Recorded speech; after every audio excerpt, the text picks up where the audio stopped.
Hello, you wonderful people, and welcome to another episode of Not to Comic Book. This being a show where I talk about TV shows that are adaptations of comic books.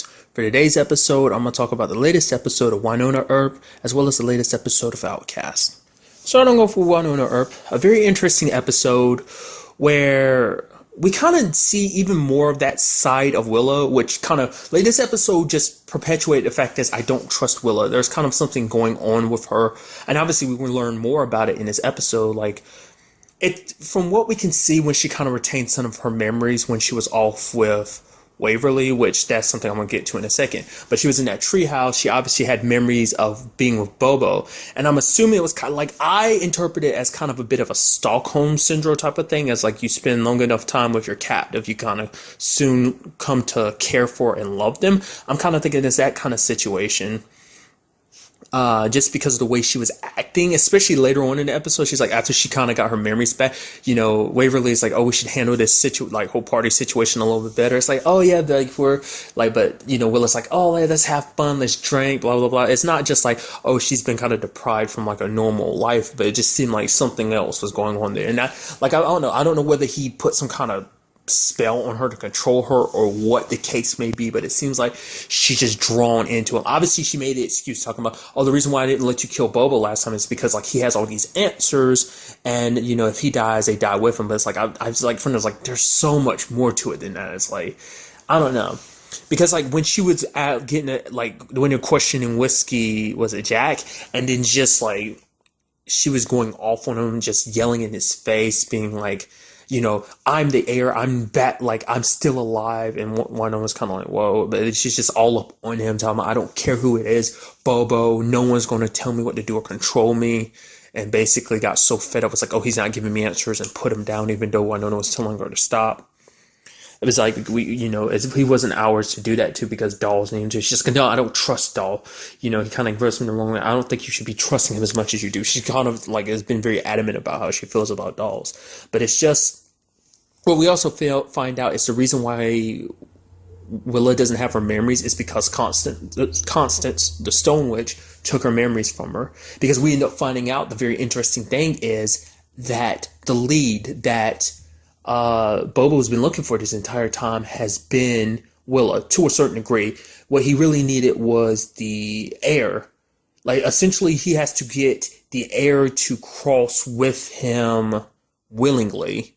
It can't be by force, but it has to be willingly cross, the triangle on the winter solstice. Hence why that guy, what was it, Juan Carlo told Doc about, like, oh, like the door opening, that's what he meant.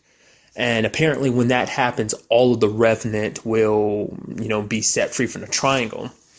But like I said, the later and later it got an episode, I'm like, they're talking about, oh, like, there's no way Willa's going to go with him willingly. It's like, oh, we'll just have to make sure Willa's safe.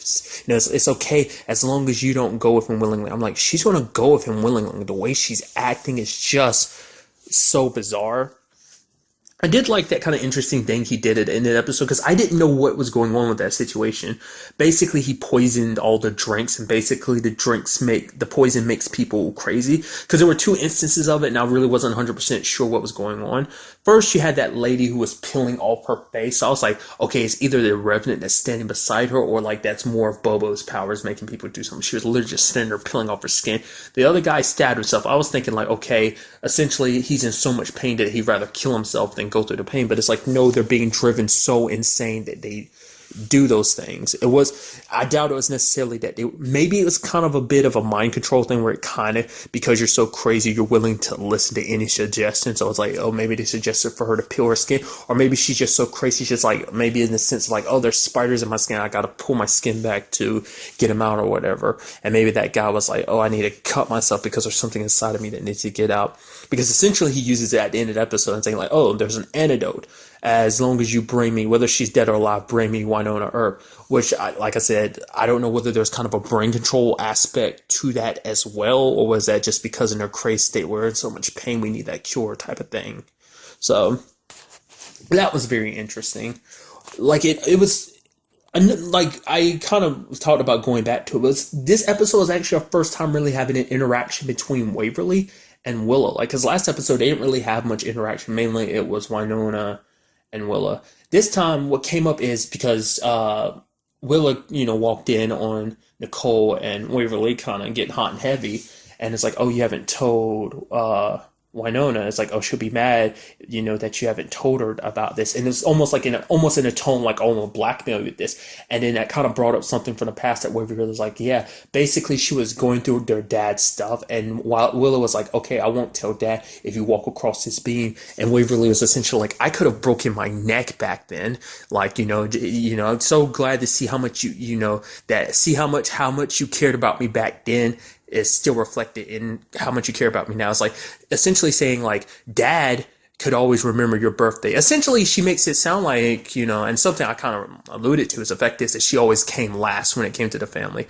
I feel like it was kind of like amongst the sisters, it was kind of like that because it's like Wynonna and Willa are closer in age. They've had more time to grow up together. It's like Waverly was pretty super young back then. It's like, and there was like one particular memory we saw them kind of playing, but it's like that was one memory. It's like there's probably a lot of time that Waverly was just kind of left off to the sides, and it seems like even her dad kind of pushed her off to the sides too.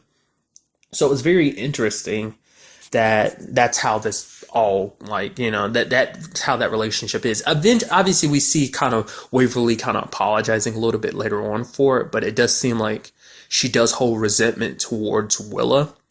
Because I can say I've always find it very interesting, and I get it's something I brought up before. I was like, I always thought that was kind of that'd be interesting if that became a thing. It was like, oh, Waverly holding resentment against Wynonna for the fact of her being the heir, and even though Waverly's dedicated so much of her life to becoming the heir, and it not end up being her, and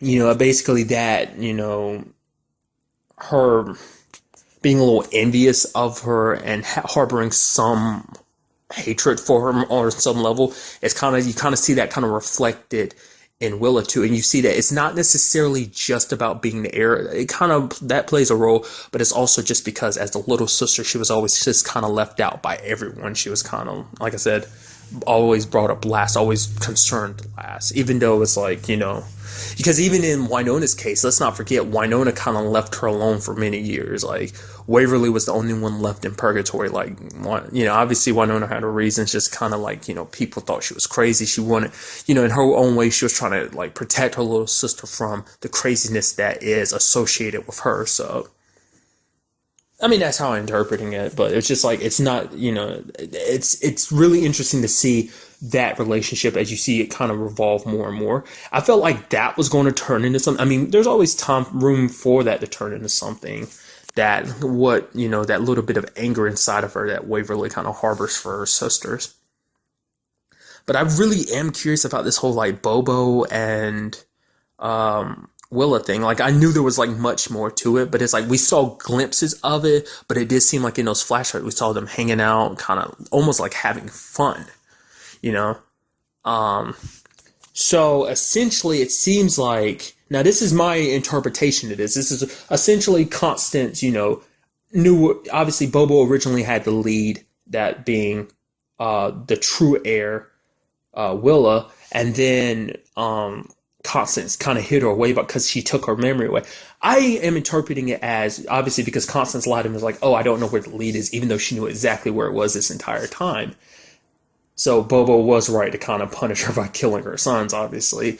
But what was very interesting was the fact is that Lou, it kind of makes sense now why Willa was with Lou. It was Constance's way of hiding her because she already knew the situation between Bobo and Lou and knew that Bobo in no shape or form would cross those lines to go after Lou, just with their history and everything. She knew Bobo wouldn't be crazy enough to do it, so that was kind of the perfect place to hide her throughout all this time. And it's very, like, that kind of set home to me. It's just like, wow, that's like Constance, there was a lot more to this than you just got from the surface. It's just like, oh, she just found her way to Lou. No, Constance had to have left her there on purpose. And speaking of, Willa being the true heir, we kind of saw that resonate a little bit in this episode, with the fact is that Wynonna tried to use Peacemaker on one Revenant, and it kind of like, it didn't fire, and it was just like, holy crap. It's because it's kind of a situation of, there's other nerdy examples I can give, but I'm going to keep it to the show and I won't make any comparisons. There's plenty of examples I can use, but it's like not related to the show, but I won't. So it's kind of like, okay, like the Peacemaker realizes like, okay, it's like you were kind of second fiddle, Wynonna. You were chosen because out of all three of the sisters, you are the second, so it's only right that the Peacemaker be passed on to you without Willa in the picture. Well, it's like Willa's not dead; she's back. She's kind of by her wielding Peacemaker, it's shown that she is the rightful heir, the true heir to Peacemaker, the rightful Earp to take the place. But it's like it kind of got brought up, and it was kind of sad because Wynonna originally wanted nothing to do with this world. She just hated everything about it. She just, it ruined her life. But now, as time is going on, she's kind of liked it, just not necessarily that it was fun, but it kind of, life made sense again. It's like, it felt right. Like, it's like kind of like a puzzle. Her life was kind of a scattered puzzle. And because of being the heir, it kind of fit the pieces back together. But now she wasn't technically the heir anymore. That was passed on to Willa, and now it's just like without that, like what she's going to do. She's like, because in her mind she's like, well, I can't work with Black Badge anymore because I'm not important anymore. I'm just going to go back to being a normal person. She felt special for the first time, and special in a good way, not just special in a like, oh, everyone ridicules you and thinks you're nuts. But we also had Dolls kind of bringing up the fact that he's like, yo, I don't care about that. Like he had already said early in the episode, he's like, yo, I'm glad to have you as a partner. Obviously, you're a bit of a wild girl to start off with, but now you're my partner. Obviously, he's kind of like, all of this was kind of pushed by the fact is that Wynonna showed up in that dress and looked so stunning. Like, it's like, obviously, because she's always wearing just kind of like, I guess you could call her very tomboyish, clothing, I guess. Not really. It's just she never gets all dressed up, I guess. Dolled up, I guess. And she looked very, very lovely in that red dress. It really suit her. It kind of just shows you, I mean, it's like it's not like you're stupid and don't recognize already that the actress who plays Wynonna is like ridiculously beautiful, but it's just like it just adds more to it. It just makes that beauty like resonate even more. Just me. Maybe other people won't agree, but that's just me. But that kind of brought it out to Dolls because he was like, yo, damn, you look good in this dress. It just, wow. And it's just, it had already, it brought to surface something I had already figured out before. But it's just like, yo, you're my partner. I'm glad to have you by my side. I couldn't imagine doing this fight with anybody else. And just, he's like, I need you, lands a kiss on her, and it's just like, wow. And then all of a sudden, Doc's there too, and it makes it a little awkward. And just to me, like, I love it because I like love triangles. That's just, when it comes to any story, I do like love triangles. I always feel bad for one person because it's just like, there might be one person that's loved a little bit more than someone. I mean, obviously, when you have your animes and manga and whatever, those love triangles, to me, they hurt a little bit more. But this is like a situation where it's like, honestly, I don't know. Like, obviously, they both have strong feelings for her, and she has strong feelings for both. So it's kind of like a whoa. I mean, obviously, it took Dolls a while to finally be, open. I mean, he's not the most forthright about, his feelings about things and people, so. But overall, a very interesting episode. I'd probably also want to note, this is probably the bloodiest episode, is it? Or is that just me? Like, we had the mayor blowing his own brains out. I didn't know whether to interpret that as just him having a guilty conscience over working with Bobo, or was that just because maybe he was injected with, I don't know, he wasn't looking like he was crazy or suffering from that poison, so I don't know, but like he shot himself and blood splattered on his glasses and everything, and I was like, wow. And then there's that guy that Doc threw his knife and it stabbed him through the back of the head and it went through his mouth. That was pretty brutal. So like, to me, hands down, describe them like bloodiest episode, at least to me. So I don't know, like, we also found out, also kind of something it was kind of alluded to, and I just kind of pointed out in the past, it is true that, their dad made a deal with Bobo that he would give them the lead. Essentially, he's like, because Bobo was like, yo, your grandpappy Wyatt would never have, sided with Revenants, and he's just like, I'm not my I'm not Wyatt. So he's like, I will give you the lead, just let me and my family cross into a triangle and just leave us alone. So I guess in a sit, like essentially things didn't work out the way he thought they would. Like he didn't think there'd be much of a like. The fact is, Wynonna kind of ended up turning out to be the wild card that she, ended up, pulling the trigger. Obviously, she sadly ended up killing her dad, but it's just circumstances that Boba wasn't ready for. So, but I am curious to see. Maybe we'll get to see this next episode because at the end of it, she referred to him as Robert, essentially the Robert that's from those letters that Wyatt had that were hidden in that little barn. Like, I kind of missed the significance of what they meant necessarily because the whole letter was talking about like, how the whole curse came about and everything. Like, apparently it's connected to some guy, Robert hits Bobo, which is, to me, I should have initially thought so because it's like the shorthand for Robert is Bobby, isn't it? And Bobby, Bobo. I mean, it's a stretch, but it's like at that moment I heard Willa refer to him as that. I was kind of, oh. And the fact is that she referred to, I guess it's like, oh, knowing me as Robert, I guess it's supposed to concrete the whole fact is that it's like, oh, yeah, they did have an intimate relation. I don't mean like that. Well, maybe when she got older, but it's like she grew attached to him, intimate in that sense. And she grew to care for him, so... like I said, not unless there's something else going on with Willa. Like maybe there's someone from Bobo's past that's kind of hijacking Willa's body. Maybe the real Willa died, and maybe it's just someone else possessing her body. I know something weird to kind of throw out there, and maybe it's because that person's inside of Willa's body. Maybe that's why they can represent themselves as the true heir, and maybe that's not really Willa. Maybe the real Willa did die all those years ago. That would kind of explain the way she is, the way the sudden outburst, just kind of like kind of losing her temper, losing her control. Because, I mean, obviously, Wynonna has her moments, but she always kind of like responds to everything in a snarky way, and Waverly's nothing like that neither. So, and that's just something specific to her. Like I said, maybe you could argue it's understandable for her to be very angry, just because and confused because having lost her memories, finding out who she is, considering her circumstances, this kind of makes sense. But I feel like there's much more to it, and I'm very interested to see where that goes. Like I said, the whole love triangle, Doc, Wynonna, and Waverly. I mean, and Dolls. Just very good episode, and just can't wait for more. And now moving on to this week's episode of Outcast, a very interesting episode in itself, as well as we learn, well, many things, because this episode dealt with that guy who's kind of a friend of a couple, and essentially he'd always kind of secretly lusted after the wife, and he may have possibly been possessed by a demon. That's still something I wasn't 100% clear on by the end of the episode. I'm pretty sure, I'm like 80% sure he was, and 20% sure like maybe he was just crazy. Don't know. But essentially he killed that dude's wife. He like ripped into her, and like we finally, at first they never show you what her body looked like, but then they did. Her legs are like scorpioned, like, and she's in a scorpion position. Her legs are like dangling like above her head. It's just like, wow, that is just brutal, dude.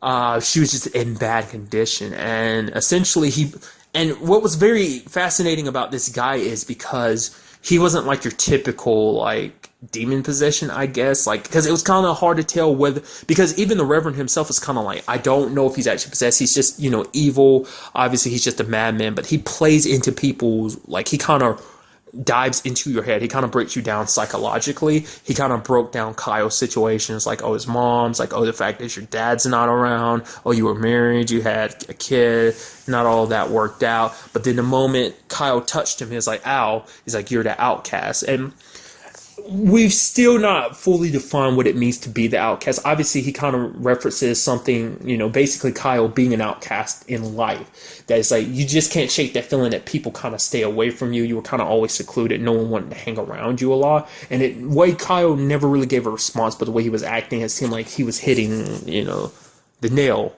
So I can only assume that whatever his situation is, it's kind of like a repelling, it's kind of like a natural, like a supernatural repellent. It's like you're around Kyle, you don't know why or what it is or why, but you just get this uneasy feeling and you just don't want to be around him. I'm guessing that's kind of what he means. It's kind of like a weird vibe you get around Kyle. I guess that's kind of what he was resonating with. And it seemed like he just had it, like he was picking people apart. Specifically with Kyle, he was like, basically like, oh, come visit me and I'll get you to the point where it's like, eventually I can, after a couple years, I can get the other demons to leave you alone and you can go back to your family. And essentially the Reverend's telling him it's total horse crap because, demons basically saying like, this keeps up, it'll be like forever. There'll be no escaping as you think you might, because I guess in Kyle's mind, he's thinking like if he, handles them one at a time, eventually he'll reach a point where it's like, okay, I'm done with it. I can get my family back. I don't have to live with this curse. And he's kind of thinking, he's like, like, because the Reverend's like, let's put this demon down, but Kyle's like, no, we could keep it around. You've talked about the fact is that there's possessions happening kind of all around. It's like, maybe we can find out a secret behind it and stop it all. But the Reverend's like, are you being stupid? Let's do this. Let's save this man's soul. But like Kyle's like, screw that. Like, I'm not here. This is your job. This is your mission. I came here because I want to get back to my normal life. And, he was trying to walk away, but the husband kind of convinced him otherwise. And it kind of broke your heart a little bit because it's like, I mean, for one, obviously, because the actor who plays the husband is Papa Argent from Teen Wolf, and I just literally couldn't help shake that from back of my mind. It's one of those things I can't, like, it takes me out of the show a little bit just because I'm like, I know that actor. It's just like I'm so used to you playing this particular character. It's always funny when I see you play something. I know. Back to the show. Nevertheless, like, it was kind of sad because he was basically like, I have nothing else. I'm not believing into this voodoo mumbo jumbo demons, and possessions and exorcisms. But he was like, I believe, like, if I don't believe in it, if I just believe that my friend went crazy and brutally murdered the woman I love, then what do I have left? This is all he had, like, all he had to hope on to, because, hoping that, my best friend didn't just kill my wife. He was, like, possessed by a demon. He was just hoping. Because, like, what we saw at the beginning, it seems like I thought it was kind of like a relatively, like, recent thing. Apparently not. Apparently it's kind of been like a couple years, I think.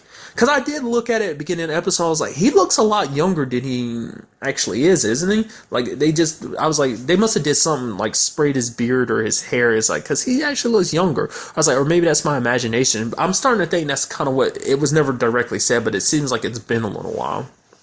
Maybe it hadn't been that long. I interpret it as years, but maybe not that much time has passed by. But, Kyle did actually give it a try because it's like he kind of understood where the guy was coming from. He's in a position where he kind of lost it all, and ended up punching him and bleeding it at one point, bleeding into his mouth, but it didn't do anything because essentially his words were being like, "It whatever it is, it's in him, been in him so long that there's no getting it out." So at that point, that's why I'm kind of like, I don't know what to interpret that as. Oh, he's possessed or he's just crazy. There was that whole thing at the end where he was kind of talking, like the husband came back and he was just like, shut up, and just covering his nose and his mouth trying to kill him, but he couldn't do it. But then the thing was just like, oh, you're a pussy. You couldn't even go through with it. To me, what I was going to interpret it as, like, before, like, the way that scene before, that scene led to that, I was thinking, like, oh, we're going to get a plot twist, and it's like, oh, it's not, he's not possessed by the demon. He took the fall for the crime, but it's actually the husband that killed his wife or something. He's the one that's actually possessed by the demon, and he's been trying to fight it this entire time or something. That's what I was interpreting it, but that's not how it went. But I'm guessing after a certain point, I guess it was kind of the same, because the whole situation worked out very differently than Joshua's situation, so I can only assume that after a long period of time, it just sets in. Maybe it depends on the person and just their willingness to fight it. Like, maybe the guy who got possessed just kind of gave into his desires of wanting his best friend's wife so much that the demon was able to take possession and just kind of whittle down his soul until there was nothing left. Don't know. Maybe that's not the case. That's just kind of how I'm thinking, how I'm interpreting it. We also had like two smaller storylines in this episode. They were coinciding, not really smaller, but coinciding storylines that's obviously going to take two different directions and lead to different things. But we had Mark. I'm calling him Mark. I'm not 100. I think that's his name. I'm not sure. Kyle's brother-in-law, Megan's wife, husband.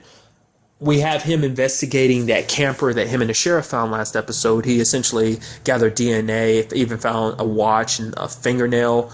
Because the sheriff was just like, yeah, don't be stupid. It's not worth your time trying to collect DNA, which is part of me like, why is the sheriff so like trying to get him to back off of this whole thing?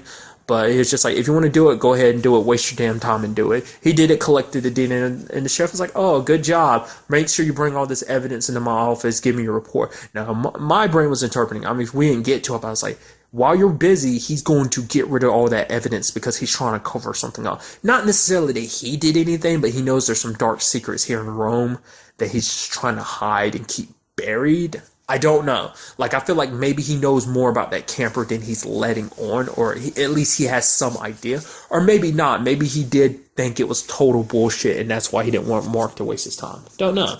The other storyline is with Megan.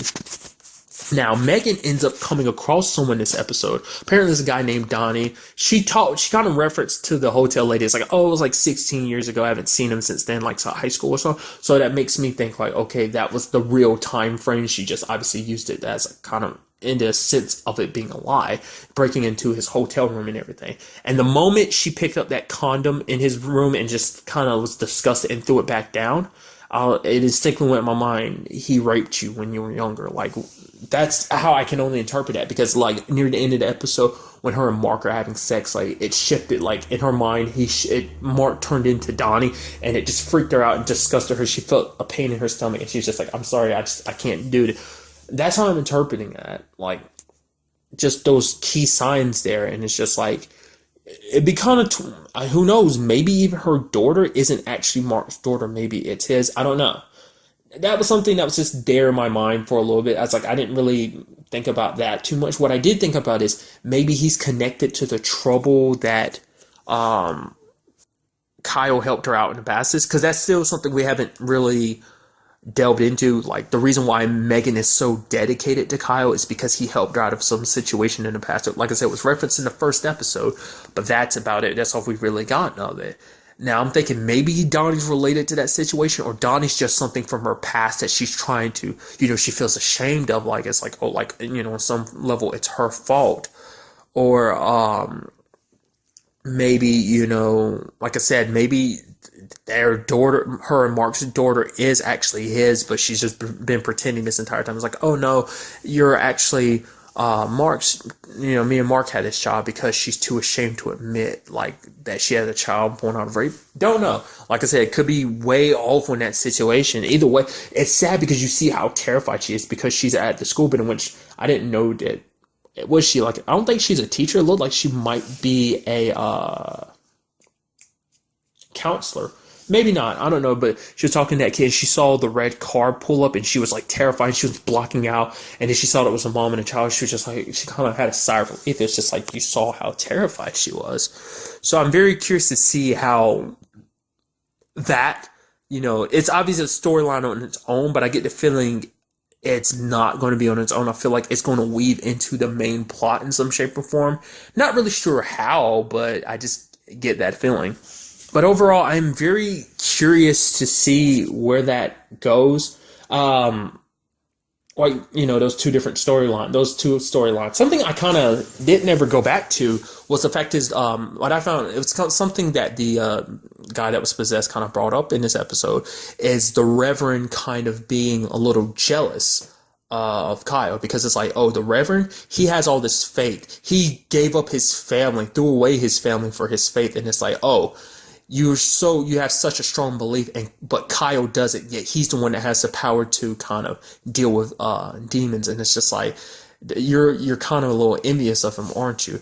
It did kind of get brought up, because Kyle did bring it up as like, oh, have you lost, did you question your faith or anything like that? He's like, no, he kind of believes in it even more now. Because Reverend was kind of like, oh, I'm content with the fact is that okay, it's like, he's like, it's not my choice. God gave this power to him. That's not my, my decision. Who am I to question God's decision, essentially? And then what it also ended up leading to, something else we saw in this episode was how, like, whoa, how crazy he got when the picture of his son flew out the window, and he was just like, "God damn it," and cussing at the top of his lungs. Like, is that really a way a reverend should be talking? He was just kind of like, just literally seconds before was quoting the Bible to Kyle. He was talking about the fact is that the reason why he smokes, he's like, oh, he could always go like, the kids these days and get electric cigarettes. It's like, oh, you can make them taste like however you want them to.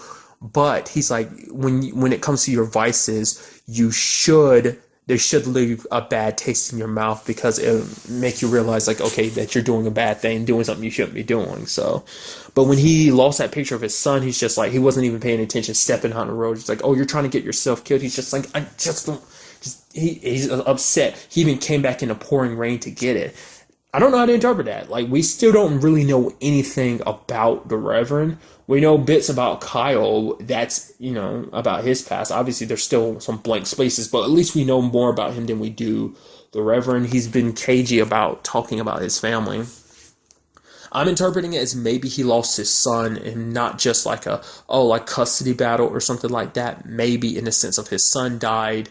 And, it just kind of haunts him because he always put his work, him as a reverend, he put his faith before his family. And he ended up losing his son. And that's why he dedicates so much of his time to him, doing this work. Because even Kyle was like, don't you have other pictures of your son? He never responded. Can only assume that means that's the only picture of his son he has. That's why it's so important to him. We did see that it is there in that grass, but, the Reverend sadly was never able to find it. I hope he does find it, because it was kind of interesting. Like I said, we've seen him so calm, cool, and collected. Obviously, except for the parts where they dealt with, like, demon possession. But other than that, outside of that, we saw him cool, calm, and collected. The kids put a Satan, painted Satan on the back of the church. He kind of ignored it. It had been painted over it, but he never kind of flew off the handle. Just kind of our first time seeing him fly off the handle like that. So very interesting.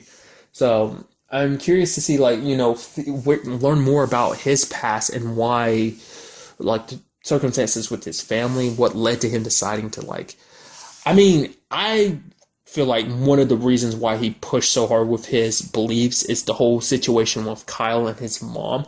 A woman that was so sweet and loving to her boy would just, one day snapping and turning into the monster she became. We also, now that I'm thinking about it, I almost let it slip my mind, that we did have that guy in a black suit. Just kind of more so pointing out, I guess, solidifying the fact is that he's a demon because he's coughing up black blood. But the fact of the matter is he is coughing it up. Maybe there's a certain extent to how long a demon can stay in someone's body, before it completely rots away their body or something like that. I don't know. Just kind of casual thought was like, maybe like the longer a demon stays possessed in the body, the more that body will slowly deteriorate. Because he is an older gentleman, so it does make you wonder, maybe he's been possessed for a long time or something like that. Or maybe the faster the faster a body deteriorates, maybe that represents how powerful the thing inside of them is. And we still don't know what is up with the situation of oh yeah, your son doesn't even know that we already have him. Like I said, the demon left his mom and choked him out till he passed out. So like I said, I don't know whether he's dead or what. So many freaking questions, and I just can't wait to get in some more answers. Obviously not the most action-packed episode, but still a very good episode because we're getting to learn more about these characters that we're coming to know. It's kind of building their stories for us. It's kind of slowly revealing to us who they are. And almost forgot about the thing at the end of the episode. I can't believe I was about to leave end this without talking about that. Apparently his neighbor killed himself. I was wondering what they were going to do with that neighbor. He's popped in a little bit here and there in episodes, but I was like, what's the purpose of this neighbor? Apparently he slit his wrist or something and is bleeding out, and Kyle found him. I don't know whether or not, that's because it's because the demons were always going to come after him and go after the people that are close to him. And that guy was semi-close to him. He is a neighbor, obviously, but, maybe it's we'll go after anyone that's near you. It's if anyone decides to get close to you or near you, they're as good as dead or screwed. Or was there something else too, like him killing himself? Because I mean, I don't know. Like the last time we saw him, there wasn't anything like, he's like, oh, like I'm like the last time we saw him was when he was checking up on Kyle, but Kyle was kind of shooing him off because it's like, don't worry. It's like, oh yeah, because he was trying to hide his mom in the house. So that's the last time we saw him last episode. So this is our first time seeing him this episode, and it's just kind of like, why that happened? I don't know. Maybe we'll get our answers like right away next episode. I get the feeling the moment Mark gets called into this, like, once the cops get involved, because they're obviously going to get involved. I don't think Kyle's going to be stupid enough not to call the cops in this situation. But I guarantee you Mark's going to be like, oh, yeah, of course you be connected. Your neighbor just happens to die, like kill himself. It's a little suspicious. Mark's probably going to try and prove that Kyle had something to do with it. Or it's just like, or try and prove to Kyle's like, bad shit always happens around you. That's why I tell Megan to stay as far away from you as possible. Hey, me interpreting it. I mean, maybe that'll not happen at all. Nevertheless, so like I said, so many damn questions, and hopefully we'll pretty quickly get some of the answers. But that's really all I want to talk about in this episode. So the next time we meet, be happy, be safe, live life to the fullest, and enjoy it. Good day and goodbye.